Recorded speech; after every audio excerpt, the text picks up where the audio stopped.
गॅसवर इथे मी कढई ठेवली। कढईमध्ये 1 चम्मच तूप टाकलं। तूप गरम झाल्यानंतर 1 कप मखाने टाकायचे। मखाने वातळ असतात, छान असे कुरकुरीत होईपर्यंत भाजून घ्यायचेत। आपल्याला रंग चेंज नाही करायचा, कडक होईपर्यंत भाजून घ्यायचे। गॅस अगदी स्लो ठेवायचा, स्लोवरच हे मखाने छान असे भाजून घ्यायचे। मखाने छान भाजून झाले, भाजलेले मखाने काढून ठेवायचे। त्याच कढईमध्ये दूध टाकायचं। इथे मी अर्धा लिटर दूध टाकलं, गरम करून टाकलेलं आहे। दुधाला उकळी येते तोपर्यंत मखाने बघा छान असे कुरकुरीत भाजून झालेले आहेत। मखाने थोडे तोडून घ्यायचेत आपल्याला। याच मखान्यामधले 10 ते 12 मखाने अशा पद्धतीने पावडर बनवून घ्यायचे। मी इथं थोडे कुटून घेत आहे, तुम्ही हवं तर मिक्सरला पण बारीक करून घेऊ शकता। अशा पद्धतीने पावडर बनवून घ्यायची। बाकी असलेले मखाण्याचे पण एका मखाण्याचे 2 तुकडे करून घ्यायचे। मखाने छान कुरकुरीत भाजल्या गेलेले आहेत, तर हातानेच चुरा होत आहे, बघू शकता तुम्ही। काजू बदाम घेतलेले, चारोळी घेतलेली आहेत, तुम्ही तुमच्या आवडीप्रमाणे कमी किंवा जास्त करू शकता। कट करून घ्यायचे। दुधाला उकळी आल्यानंतर मखाने टाकायचे। काही मखाण्याची जी पावडर आपण बनवून घेतली ती टाकायची। मखाण्याची पावडर टाकायची आणि खिरीला छान घट्टपणा येण्यासाठी पाव कप साबुदाणा भिजवून टाकायचा। मखाण्याची खीर कशी पातळ पातळ दिसते, घट्टपणा येत नाही तिला, तर मखाने थोडे बारीक करून आणि साबुदाणा थोडा भिजवून टाकला तर मखाण्याची खीर छान अशी घट्ट आणि खूप टेस्टी खीर बनते। मिक्स करून घ्यायची आणि मखाने आणि साबुदाणा शिजेपर्यंत छान अशी शिजवून घ्यायची। बघू शकता मखाने पण सॉफ्ट झाले आणि साबुदाणा पण ट्रान्सपेरंट झालेला आहे। खिरीमध्ये मखानेचे 2 तुकडे करून टाकले तर मखाने छान दूध ऑब्झॉर्ब करून घेतात, लवकर शिजतात। बघू शकता साबुदाणा पण छान शिजलेला आहे। साबुदाणा शिजल्यानंतर अर्धा कप साखर टाकायची। तुम्ही तुम्हाला तुमच्या गोडीप्रमाणे कमी किंवा जास्त करू शकता। साखर टाकल्यानंतर खीर आपल्याला खूप वेळ शिजवायची नाही आहे, अगदी 4 ते 5 मिनिट स्लो गॅसवर शिजवून घ्यायची। साखर टाकल्यानंतर खीर लगेचच घट्ट व्हायला लागते। आपलीपेक्षा घट्ट झाली, यापेक्षा जास्त शिजवायची नाही। ड्रायफ्रुट्स टाकायचे, तुम्हाला हवं तर तुम्ही तुपामध्ये फ्राय करून पण टाकू शकता। खीर थंड झाल्यानंतर आणि घट्ट होते। पाव चम्मच विलायची पावडर टाकायची, मिक्स करून घ्यायचं। पौष्टिक पण आणि खूप टेस्टी पण मखाण्याची उपवासाची खीर आपली तयार आहे। अशा पद्धतीने खीर तुम्ही उपवासासाठी तर बनवू शकता, अशी घरी खायला बनवू शकता तुम्ही, खूप टेस्टी बनते। मखाण्याची खीर कशी पाणी पाणी होते, दूध दूधच राहते, मखाने वेगळीकडे आणि दूध वेगळीकडे असं होते। पण तुम्ही जर साबुदाणा थोडासा टाकला तर खूप छान अशी घट्ट मखाण्याची खीर बनते। तुम्हाला कसा वाटला कमेंट करून नक्की सांगा। सबस्क्राईब करायला विसरू नका।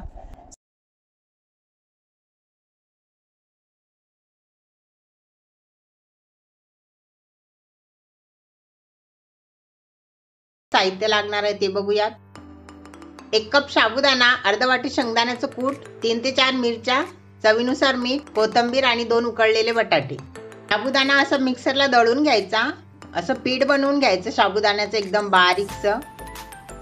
आणि बटाटे असे मॅश करून घ्यायचे, किसून घेतले तरीही चालेल, गोडे नसले पाहिजे, एकदम मॅश झालेला असला पाहिजे बटाटा।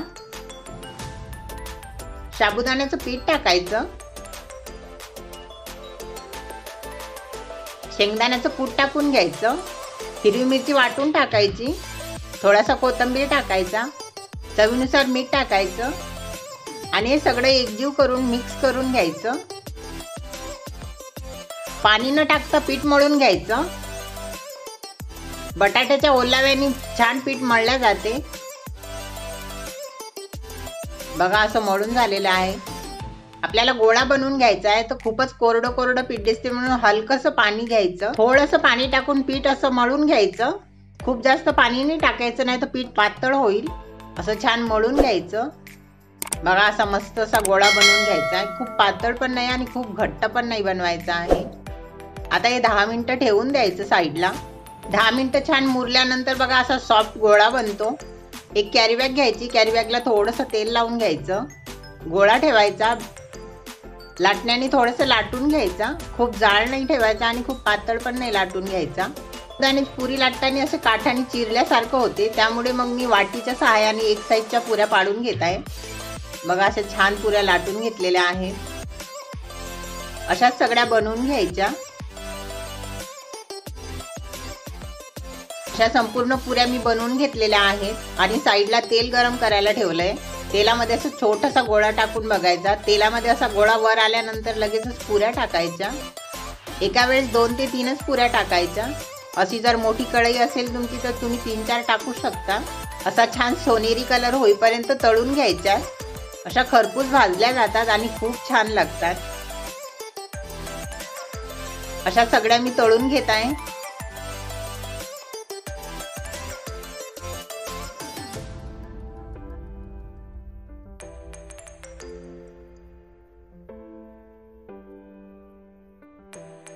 आणि अशा तुम्ही दह्यासोबत किंवा उपवासाच्या खोबऱ्याच्या चटणी सोबत सर्व करू शकता। अशा कुरकुरीत साबुदाणा पुऱ्या बनतात। तुम्हीही बनवा आणि सांगा कशा वाटल्यात ते।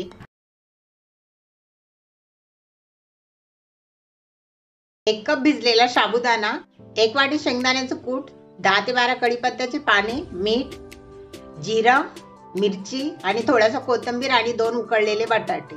साबुदाणा 6 ते 7 तास भिजवून घेतलेला आहे मी। बघा असा मोकळा मोकळा भिजलेला आहे। गॅसवर कढई ठेवलेली आहे। 2 टेबलस्पून तेल टाकलेलं, 1 चम्मच जिरं टाकायचं, कढीपत्ता टाकायचा आणि कट केलेल्या हिरव्या मिरच्या टाकायच्या। छान अशा परतून घ्यायच्या तेलामध्ये। परतून झाल्यानंतर मॅश केलेला बटाटा टाकायचा। बटाट्याला पण तेलामध्ये छान परतून घ्यायचं। गॅस स्लोच ठेवायचा।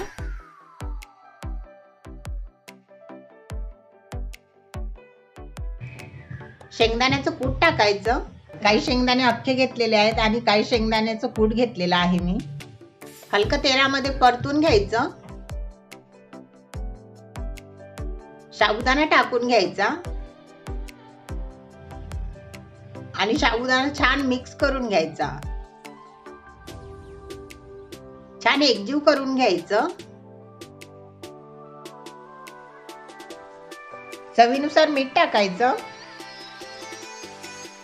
मिक्स करून घ्यायचं।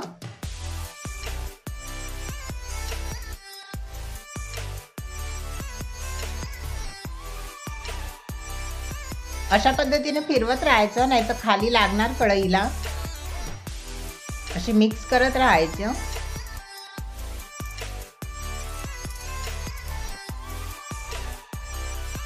अशा पद्धतीने साबुदाणा ट्रान्सपेरंट होईपर्यंत शिजवून घ्यायचा। मस्त अशी मोकळी मोकळी साबुदाणा खिचडी तयार आहे आपली। 1 कप साबुदाणा घेतलेला, 2 ते 3 पाण्याने स्वच्छ धुवून 7 ते 8 तास भिजवून घेतलेला आहे। साबुदाण्यामध्ये 4 ते 5 मिरच्याचा ठेचा टाकत आहे, 7 ते 8 कढीपत्त्याची पाने, 1 चम्मच जिरं, थोडासा कोथिंबीर, शेंगदाण्याचं कूट टाकत आहे। मॅश केलेले 2 बटाटे टाकायचे, चवीनुसार मीठ टाकायचं। छान मिक्स करून घ्यायचं। चांगले एकजीव होईपर्यंत मळून घ्यायचं। मळून झाल्यानंतर असा गोळा बनवून बघायचा। असा गोळा बनले म्हणजे पीठ तयार आहे आप्पे बनवण्यासाठी। असे छोटे छोटे गोळे बनवून घ्यायचे।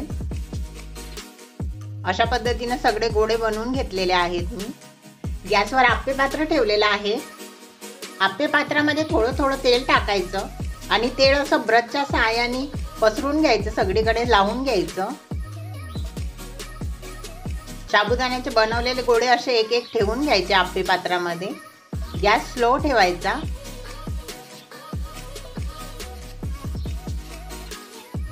अशा पद्धतीने सगळे ठेवून घ्यायचे आणि झाकून ठेवायचे। 3 ते 4 मिनिटं तरी झाकून ठेवायचे। गॅस अगदी स्लोच ठेवायचा।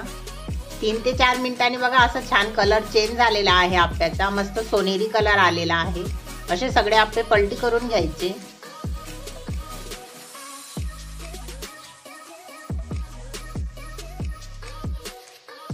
आणि परत 2 ते 3 मिनिटं झाकून ठेवायचे।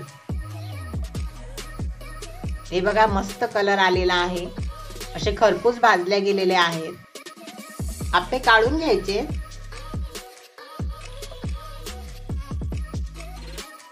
आणि आप्यासोबत लागणारी चटणी बनवूयात आपण आता। ओल्या नारळाची 1 वाटी तुकडे करून घेतलेले मिक्सरच्या पॉटमध्ये टाकायचे। 2 ते 3 चम्मच शेंगदाण्याचं कूट टाकायचं, 2 हिरव्या मिरच्याचे तुकडे टाकायचे, चवीपुरतं मीठ टाकायचं, थोडासा कोथिंबीर टाकायचा आणि मिक्सरला वाटून घ्यायचं। अशी बारीक पेस्ट बनवून घ्यायची। बघा मस्त अशी चटणी दळून झालेली आहे। सर्व करायची। अर्धा कप साबुदाणा घेतलेला, अर्धा कप साखर, अर्धा लिटर दूध घेतलेलं, कट केलेले काजू बदाम, किसलेलं खोबरं घेतलेलं थोडंसं आणि विलायची पावडर. साबुदाणा एका भांड्यात घेऊन स्वच्छ 2 वेळा धुवून घ्यायचा. असा चोळून धुवायचा आणि साबुदाणा भिजेल एवढंच पाणी टाकून 2 ते 3 तास भिजवून घ्यायचा. अशा पद्धतीने बघा साबुदाणा मोकळा भिजलेला आहे. असा मस्त मॅच झाला पाहिजे. असं एका भांड्यामध्ये दूध गरम करून घ्यायचं. असं दूध गरम झाल्यानंतर लगेचच भिजलेला साबुदाणा टाकायचा आणि छान मिक्स करून घ्यायचा.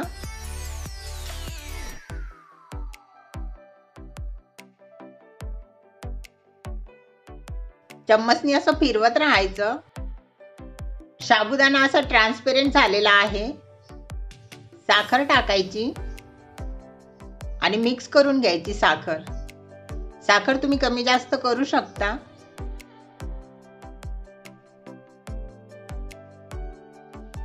चम्मचनी थोडं फिरवून घ्यायचं. गॅस स्लोच ठेवायचा आणि 5 ते 6 मिनिटं शिजवून घ्यायचं.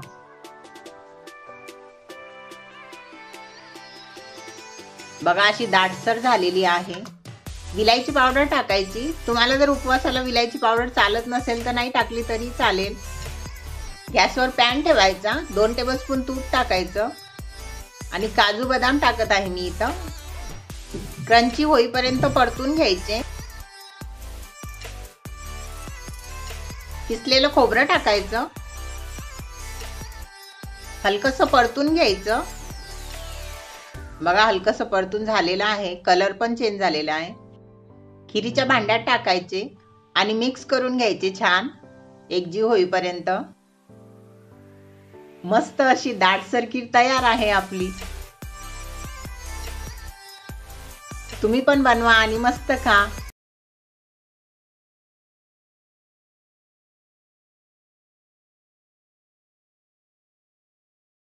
एक वाटी साबुदाणा स्वच्छ 2 ते 3 पाण्याने धुवून घ्यायचा. तुम्हाला जर दुसऱ्या दिवशी वडे बनवायचे असतील तर आदल्या दिवशी साबुदाणा भिजू घालायचा. साबुदाणा खूप चोळून नाही धुवायचा. हलका अशा पद्धतीने फिरवूनच धुवायचा. पाणी काढून टाकायचं.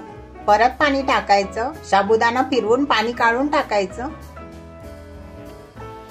1 कप साबुदाण्याला पाऊण कप पाणी टाकायचं आणि साबुदाणा असाच रात्रभर ठेवून द्यायचा. साबुदाण्यामध्ये खूप जास्त पाणी टाकायचं नाही. 6 ते 7 तास तरी साबुदाणा भिजवून घ्यायचा.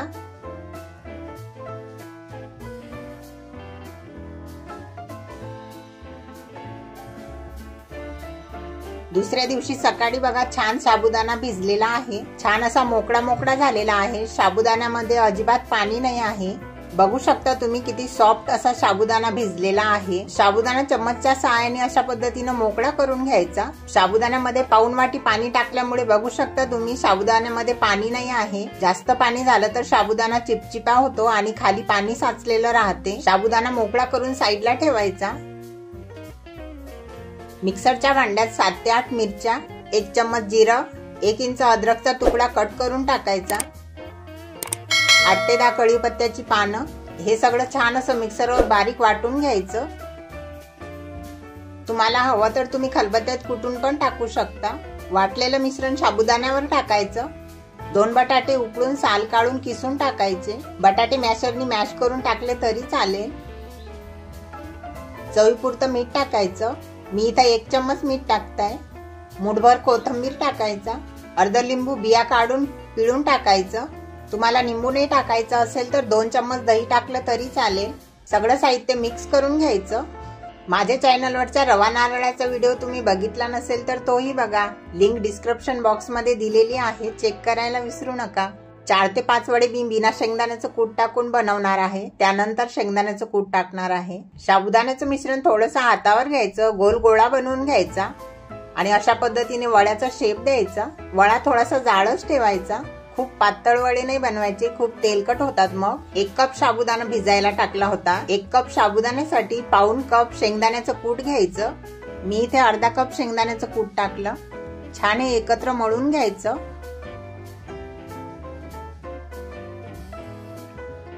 मिश्रणामधला छोटासा गोळा घ्यायचा. अशा पद्धतीने हातावर प्रेस करून छान असे वडे बनवून घ्यायचे. मिश्रणामधला छोटासा गोळा घ्यायचा, गोल गोल करायचा हातावर आणि अशा पद्धतीने कटलेटचा शेप देऊन घ्यायचा। अशा पद्धतीने एकाच मिश्रणापासून तुम्ही वडे आणि कटलेट दोन्ही बनवू शकता। मीडियम गरम तेलामध्ये हळूच असे एक एक करून वडे सोडून घ्यायचे। एका वेळेस तेलामध्ये जेवढे वडे बसतात तेवढेच सोडायचे। वड्यांचा छान गोल्डन ब्राऊन रंग होईपर्यंत तळून घ्यायचे। माझ्या चॅनलवर जर तुम्ही नवीन असाल, फर्स्ट टाइम व्हिडिओ बघत असाल तर चॅनलला सबस्क्राईब नक्की करा आणि व्हिडिओ कसा वाटला कमेंट करून नक्की सांगा। अशाच पद्धतीने बाकी असलेले कटलेट आणि वडे तळून घ्यायचे। परफेक्ट वडे बनण्यासाठी साबुदाण्यामध्ये खूप पाणी नसलं पाहिजे। साबुदाणा छान मोकळा मोकळा भिजलेला असला पाहिजे। जेवढा साबुदाणा तेवढेच बटाटे घ्यायचे, म्हणजे छान असा वरून कुरकुरीत आणि आतमध्ये सॉफ्ट असे वडे तयार होतात। बऱ्याच जणांचं असं होते की साबुदाणा वडा तळताना तेलामध्ये फुटते, तर ह्या काही टिप्स वापरल्या तर तेलामध्ये साबुदाणा फुटणार पण नाही आणि साबुदाणा वडा खूप छान कुरकुरीत क्रिस्पी असे वडे तयार होणार। आमच्या घरी आम्ही उपवास नसला तरी अशा पद्धतीने कटलेट नेहमीच बनवून खातो आणि उपवास नसेल तेव्हा बनवत असाल तर लसूण पण नक्की टाका, म्हणजे त्याची टेस्ट आणि छान लागते। दह्यासोबत, खोबऱ्याच्या चटणी सोबत खूप छान लागतात वडे। साबुदाणा एक वेळ पाण्याने धुवून साबुदाणा भिजेपर्यंत एवढं पाणी टाकून रात्रभर भिजून घेतला। बघू शकता तुम्ही एकदम मस्त छान असा सॉफ्ट साबुदाणा भिजलेला आहे। छान असा साबुदाणा मोकळा मोकळा भिजलेला असला पाहिजे, पाणी नसलं पाहिजे, चिपचिपा नसला पाहिजे। 8 ते 10 मिरच्या आणि 8 ते 10 कढीपत्त्याची पानं मिक्सरवर बारीक करून घेतली। तुम्हाला हवं तर तुम्ही बारीक कट करून पण टाकू शकता आणि तिखट जसं तुम्ही तिखट खाता, फिकं खाता त्या पद्धतीने टाका। अर्धा कप भाजलेल्या शेंगदाण्याचं कूट टाकायचं। 1 चम्मच मीठ टाकायचं, तुम्ही तुमच्या चवीप्रमाणे टाका। 2 मीडियम साईजचे बटाटे अशा पद्धतीने किसणीवर किसून घ्यायचे। किसणी तुम्ही जाड किंवा बारीक घेऊ शकता। बटाट्याचा किस पिळून घ्यायचा आणि परत एक वेळ पाण्याने धुवून घ्यायचा। चॅनलवर नवीन असाल तर चॅनलला सबस्क्राईब करायला विसरू नका आणि व्हिडिओ आवडला तर लाईक पण करा। बटाट्याचा किस साबुदाण्यावर टाकायचा आणि हे छान एकत्र करून घ्यायचं आहे आपल्याला। छान अशा पद्धतीने चोळून मिक्स करून घ्यायचं। सगळं साहित्य एकत्र झालं पाहिजे। साबुदाण्यामध्ये मी 1 चम्मच जिरं पण टाकलेलं। माझ्या चॅनलवर उपवासाचे भरपूर व्हिडिओज आहेत, व्हिडिओची प्लेलिस्ट डिस्क्रिप्शन बॉक्स मध्ये दिलेली आहे, तेही व्हिडिओ नक्की बघा। आणि हा व्हिडिओ जर तुम्हाला इथपर्यंत आवडला असेल तर लाईक नक्की करा। पीठ छान मिक्स करून झालं, गॅसवर कढई ठेवायची, कढईमध्ये तेल टाकायचं। तेल छान मीडियम गरम झाल्यानंतर भजे टाकायचे। थोडा थोडा साबुदाणा अशा पद्धतीने टाकायचा, गोल शेप नाही द्यायचा। ज्या पद्धतीने आपण खेकडा भजे बनवतो तशा पद्धतीने टाकायचे। थोडं थोडं अशा पद्धतीने मिश्रण टाकायचं, खूप जवळ जवळ नाही टाकायचं, थोडा गॅप ठेवून टाकायचं। जास्त जवळ जवळ टाकले तर भजे एक दुसऱ्याला चिपकतात, मोकळे मोकळे होत नाहीत। भजी तेलामध्ये सोडल्यानंतर लगेचच झाऱ्याने किंवा चम्मचने फिरवायचे नाही, खालच्या साईडने पूर्णपणे शिजू द्यायचे। खालच्या साईडने भज्याचा रंग हलका ब्राऊन झाल्यानंतरच बदलायचे।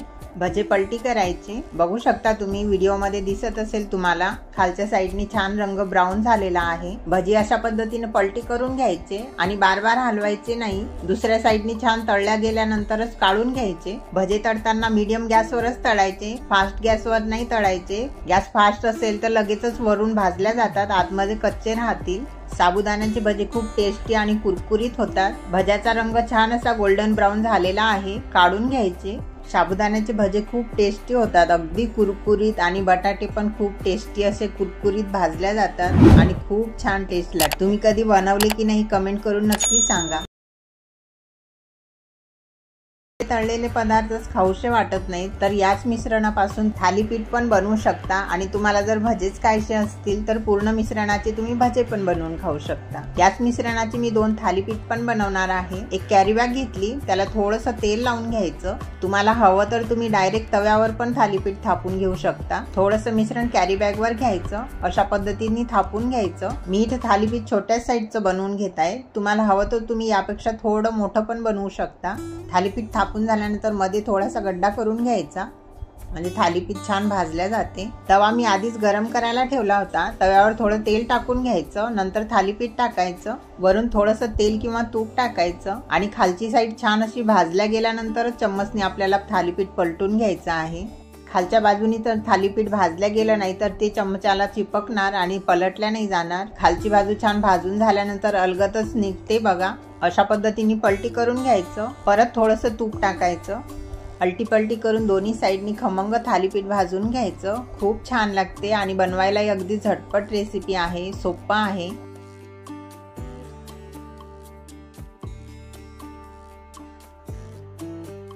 छान अशा रंगावर भाजून घ्यायचं। भाजून झालेलं आहे, काढून घ्यायचं आणि अशाच पद्धतीने एका मिश्रणापासून तुम्ही भजे पण आणि थालीपीठ पण बनवून घेऊ शकता। झाले ते कमेंट करून नक्की सांगा। बटाटा किसून टाकल्यामुळे खूप छान भजे कुरकुरीत होतात आणि खमंग लागतात। खूप टेस्टी अशी रेसिपी आहे, नक्की बनवा। आणि भुलेश्वर मार्केटच्या शॉपिंगचा व्हिडिओ जर तुम्ही बघितला नसेल तर नक्की बघा आणि व्हिडिओ कसा वाटला ते कमेंट करून नक्की सांगा। व्हिडिओ आवडला असेल तर लाईक करा, शेअर करा। असे छान छान व्हिडिओ पाहण्यासाठी चॅनलला सबस्क्राईब करा। संपूर्ण व्हिडिओ बघितल्याबद्दल खूप खूप धन्यवाद। असेच भरभरून सपोर्ट करत राहा।